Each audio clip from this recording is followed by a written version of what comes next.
ఎంత వేగంతో ప్రవహించే గంగా నది యమునా నది అయినా ఒక్కసారి బాబాగారి పాదాలు కనపడితే ఇవి కడగకుండా వెళితే మన జీవితానికి అర్థం ఏమిటి అని అక్కడ ఆగిపోతాయి.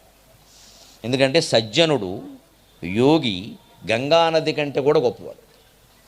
మనం యోగులం కాలేక సజ్జనులుగా ఉండడానికి కూడా మన కుళ్ళు బుద్ధి అంగీకరించక, మన కుళ్ళు బుద్ధిని మనం వదులుకోవడం ఇష్టం లేక, మన రాగద్వేషాలు మనం మానుకోలేక గంగలో మునుగుదామా, గోదావరిలో మునుగుదామా, యమునా నదిలో మునుగుదామా అని అంటాం తప్పితే గంగానది స్పష్టంగా ఏం చెప్పిందంటే భాగవతంలో నవమ స్కంధంలో 9వ అధ్యాయంలో 4వ శ్లోకంలో చాలా స్పష్టంగా గంగానది చెబుతుంది.